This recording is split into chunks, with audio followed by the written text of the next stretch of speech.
Olá! Hoje a gente vai mergulhar num tema que, olha, tá sempre no noticiário, mas é cheio de detalhes, né? Improbidade administrativa. Um tema quentíssimo. E para fazer isso, a gente vai por um caminho um pouco diferente. Nossa fonte é uma coleção de questões de concursos públicos, de altíssimo nível, todos programados para 2025. Uhum. A ideia é a seguinte: em vez de só ficar lendo o texto da lei, que vamos combinar pode ser bem árido, a gente vai usar esses casos práticos, sabe? Esses cenários que as bancas criam para entender o que na prática separa um simples erro de gestão de um ato de improbidade de verdade. Exato. E vamos focar naquelas três grandes categorias: enriquecimento ilícito, prejuízo ao cofre público, o erário, e os atos que ferem os princípios da administração. E essa abordagem usando questões é ótima, porque nos mostra a lei em ação. Mas vale um aviso, né? Questão de concurso é, por natureza, uma simplificação. Sim, é um cenário controlado. Exatamente. É um cenário de laboratório, preto no branco. Na vida real, provar o que a gente vai tanto falar aqui, o tal do dolo, a intenção, esse é o grande desafio de advogados, de promotores. Mas para entender a lógica da lei, esse método é perfeito. Ótimo ponto. Então vamos começar pelo que parece ser o mais subjetivo de todos: os atos contra os princípios da administração pública. A primeira dúvida que me vem à cabeça é: para isso acontecer, precisa ter algum desvio de dinheiro? Algum prejuízo financeiro? Essa é a pergunta de $1 milhão. E as fontes que a gente tem aqui respondem de forma bem direta. A questão Q1 da Sebrasp, por exemplo, diz que está errado afirmar que a caracterização desse ato depende de dano ao erário. Ah, então já começa por aí. Já começa por aí. E a Q16, da mesma banca, vai na mesmíssima linha. Diz que também é errado exigir um prejuízo financeiro para que o ato seja considerado ímprobo. Ok, então o foco não é o dinheiro. Traduzindo isso para o dia a dia, quer dizer que um gestor público pode ser condenado por improbidade mesmo que não tenha desviado um centavo? Exatamente. O que está em jogo aqui é a violação da confiança, dos deveres básicos de um agente público: honestidade, imparcialidade, legalidade. A lei considera que ferir esses princípios, por si só, já é um ato grave. Certo. Só que, e esse é talvez o ponto mais importante da nossa conversa hoje, não basta ferir o princípio. A lei exige um elemento crucial: o dolo. O dolo. A intenção. A intenção. E veja bem, não é qualquer intenção. A questão Q2, também da Sebrasp, é cristalina nisso. Ela afirma que a configuração do ato depende da comprovação de que o agente agiu para obter, para si ou para outra pessoa, um proveito ou benefício indevido. Entendi. Ou seja, não é um erro, não é uma decisão mal sucedida. É preciso provar a finalidade ilícita. Peraí. Então a lei diz que não precisa de prejuízo financeiro, mas, ao mesmo tempo, precisa de uma intenção de obter um benefício indevido. Isso me parece um pouco contraditório. Como pode ter um benefício sem envolver dinheiro ou patrimônio? Ótima pergunta. Vamos ver se os casos práticos ajudam a gente a desfazer esse nó. Perfeito. É exatamente aí que a análise fica interessante. Olha esse cenário aqui da questão Q3. Uma mera indicação política para um cargo, alguém de qualiado. Isso, por si só, é improbidade. A questão diz que não, se não for comprovado tal do dolo com finalidade ilícita. Certo. Ou seja, a indicação em tese pode ser legítima. Pode. Agora, vamos colocar esse caso lado a lado com outro. A questão Q10 do Instituto Darwin descreve um chefe da Guarda Municipal que nomeia um parente de terceiro grau para um cargo em comissão. E aqui a resposta é que sim, isso é improbidade. Ok, agora a linha ficou tênue mesmo. Nos dois casos, alguém próximo do gestor ganha um cargo. O que faz um ser improbidade e o outro, a princípio, não sei. É só porque um é parente e o outro é aliado político? É mais profundo que isso, sabe? No caso do nepotismo da questão Q10, a finalidade ilícita de beneficiar a família é quase presumida. É a própria definição da violação do princípio da impessoalidade. Ah, entendi. O ato em si já carrega a intenção. Exato. É um favorecimento direto, pessoal. Já na mera indicação política, essa finalidade ilícita precisaria ser provada de outra forma. Por exemplo, provar que o indicado era totalmente incompetente e só foi nomeado para fins privados, ou que a nomeação era parte de um esquema maior de corrupção. A indicação política por si só não carrega essa prova como o nepotismo carrega. Faz sentido. A evidência da intenção é muito mais clara no nepotismo. E tem um terceiro cenário que talvez ajude a fechar o raciocínio. A questão Q7 da Quadrix. Um prefeito contrata um amigo íntimo para uma consultoria sem licitação. Uhum. Detalhe importante, o serviço foi feito e não houve superfaturamento. Nenhum prejuízo financeiro. Mesmo assim, a questão afirma que é improbidade. E a justificativa usa um termo que soa bem complicado. Diz que houve uma lesão relevante ao bem jurídico protegido. Essa frase é a chave de tudo. Então me ajuda a traduzir isso. O que é o bem jurídico que foi ferido de forma relevante nesse caso? É a confiança do público?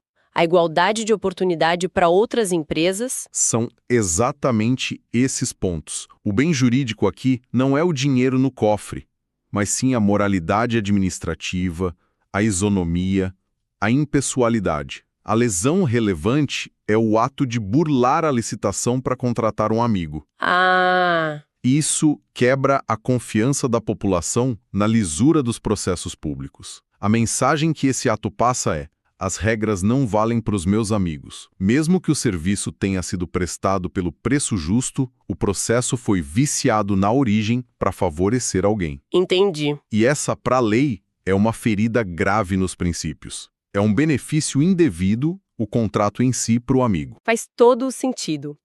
E só para dar um exemplo final bem concreto de um ato que atenta contra os princípios, a questão Q6 da FGV cita um que está na lei: negar publicidade aos atos oficiais.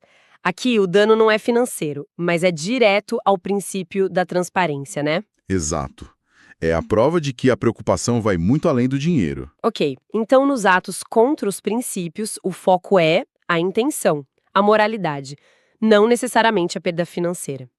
Mas e quando a perda financeira é o ponto central da história? Quando o dinheiro some, qualquer prejuízo para o governo já acende o alerta de improbidade. Aí a coisa muda de figura, mas também com seus detalhes. Vamos pegar um caso claro que está na questão Q14 do Instituto Consulplan. Um servidor manipula uma licitação para que a empresa de um parente ganhe. A empresa ganha, mas não cumpre o contrato, e o município fica no prejuízo. Certo. Uma perda patrimonial efetiva. Isso é um caso de livro de ato de improbidade que causa prejuízo ao erário. Não tem nem o que discutir. E outro clássico que apareceu bastante: comprar um bem por um preço acima do mercado.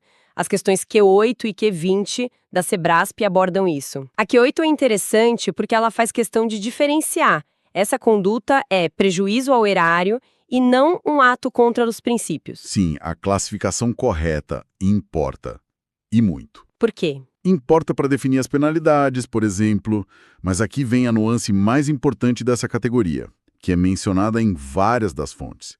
Nem toda perda de dinheiro do governo é automaticamente um ato de improbidade. É? As fontes Q5 e Q12 da Sebrasp e a Q9 da FCPC são unânimes em apontar a exceção: a mera perda patrimonial decorrente da atividade econômica. Certo. Mas isso não abre uma brecha perigosa? Como a gente diferencia, na prática, uma decisão de negócio legítima que deu errado de uma má gestão disfarçada onde o prejuízo era previsível? Quem faz esse julgamento? Essa é a grande questão que chega aos tribunais todos os dias. A diferença está no processo decisório. O Estado pode, por exemplo, investir numa empresa de tecnologia e essa empresa pode falir. Se a decisão de investir foi baseada em pareceres técnicos, seguiu todas as normas, foi transparente, foi um risco do negócio. Um investimento de risco. Normal. Exato. Isso é a mera perda patrimonial. Agora, se a decisão de investir foi tomada sem nenhum estudo para beneficiar um amigo do gestor e o prejuízo aconteceu, aí não foi um risco de negócio. Foi um ato ilícito, doloso, que causou o prejuízo. A improbidade não está na perda, mas no ato ilegal que levou a ela. A intenção, de novo, sempre no centro de tudo. E que outros tipos de atos que causam prejuízo apareceram nessas fontes? A lista é bem variada. A questão Q13, do Instituto Consulplan, menciona, por exemplo, agir ilicitamente na arrecadação de tributos, tipo um fiscal que deixa de cobrar um imposto em troca de algum favor. Outro item da mesma questão fala em realizar operação financeira sem observar as normas.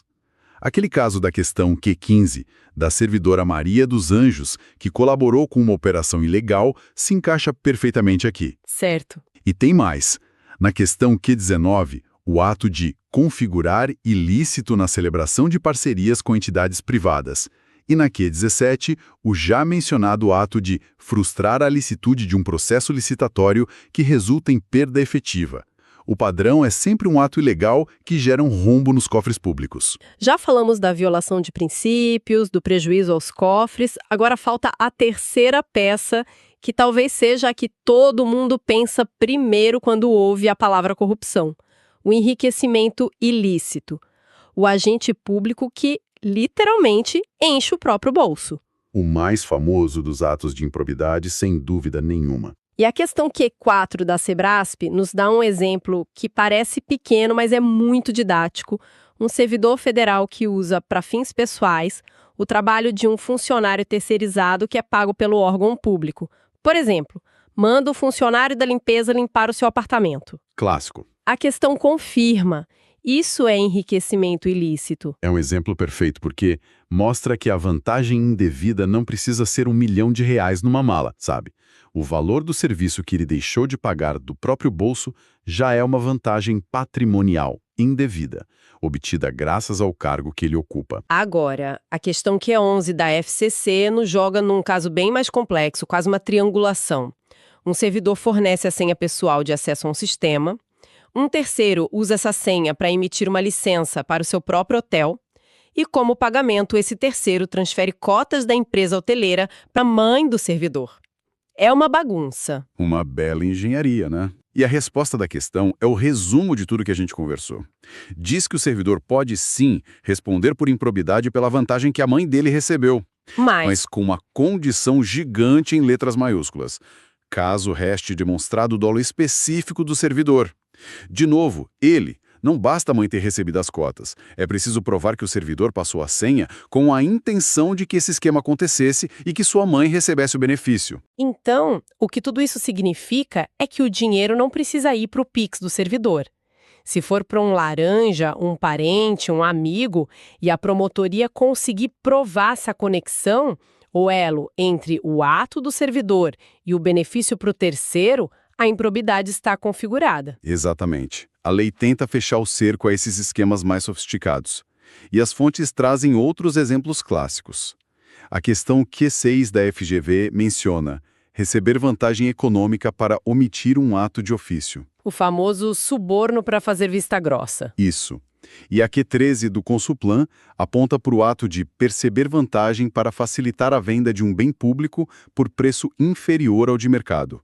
O padrão é sempre o mesmo: usar o poder do cargo para gerar um ganho privado. Ufa! Depois de analisar todos esses cenários, acho que os pontos se conectaram. Primeiro, ficou claro que a improbidade tem essas três faces, né? A que ataca os princípios, a que causa prejuízo e a que gera enriquecimento ilícito. 3 gavetas diferentes, com consequências bem diferentes. Segundo, a gente viu que para atacar os princípios não precisa de rombo no caixa, mas precisa de uma intenção clara de obter um benefício e de uma lesão relevante à moralidade pública. Isso.